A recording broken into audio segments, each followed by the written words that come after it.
ৰাজ্যিক ভিত্তিত মিত্ৰতাটো নহয়, ক্ষেত্ৰভিত্তিক মিত্ৰতা কৰাৰ ক্ষেত্ৰত তেওঁলোকৰ সন্মতি আছে। গতিকে যেতিয়া নিৰ্বাচন হয় তাৰ আগমুহূৰ্তত নিশ্চয় আমি অসম গণ পৰিষদ আৰু ভাৰতীয় জনতা পাৰ্টিৰ মাজত আলোচনা বিলোচনা হ'ব। ক্ষেত্ৰভিত্তিক মিত্ৰতা হ'লে নহয় তেতিয়াহে ক'ব পৰা যাব। আজিৰ দিনটো তাৰমানে মিত্ৰতা হ'ব নহ'ব এই কথাটো ক'ব পৰা নাযাব। হ'লে বা নহ'লে তিক্ততা আমাৰ মাজত নহয়। আমাৰ মাজত তাৰমানে মনৰ অমিল নহয়। আমি যে পঞ্চায়ত নিৰ্বাচনটো একেলগে খেলিব পাৰোঁ তেনেধৰণে এটা নিশ্চয় পৰিৱেশ আমি বঙাই সৃষ্টি কৰিবৰ কাৰণে সক্ষম হ'ম। অসম গণ পৰিষদ দলেও ২৬ নিৰ্বাচনৰ প্ৰতি লক্ষ্য ৰাখিয়ে আমি পঞ্চায়ত নিৰ্বাচন অৱতীৰ্ণ হ'ম। যি তিনিটা দল আছো আমাৰ প্ৰতিটো দলৰে লক্ষ্য ২৬ নিৰ্বাচন। পঞ্চায়ত নিৰ্বাচন হ'ব।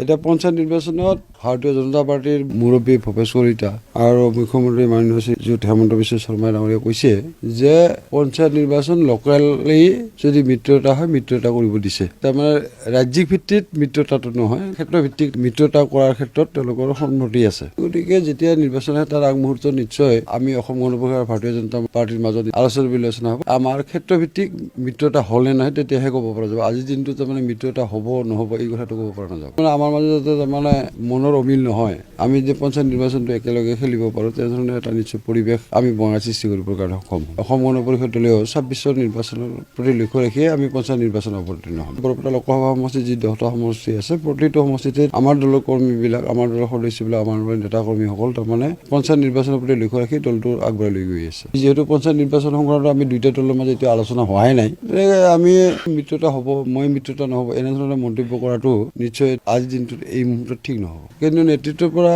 নিশ্চয় এই ক্ষেত্ৰত নিৰ্দেশ আহিব আৰু নিৰ্দেশ অনুযায়ী তাৰমানে আমি কাম কৰাৰ ক্ষেত্ৰত আগবাঢ়ি যাম। হ'লে বা নহ'লে তিক্ততা আমাৰ মাজত নহয়। আমাৰ লক্ষ্য ২৬ নিৰ্বাচনটো অকল অসম গণ পৰিষদ ভাৰতীয় জনতা পাৰ্টি অসম গণ পৰিষদ আমাৰ মিত্ৰজোঁট যি তিনিটা দল আছো আমাৰ প্ৰতিটো দলৰে লক্ষ্য ২৬ নিৰ্বাচন।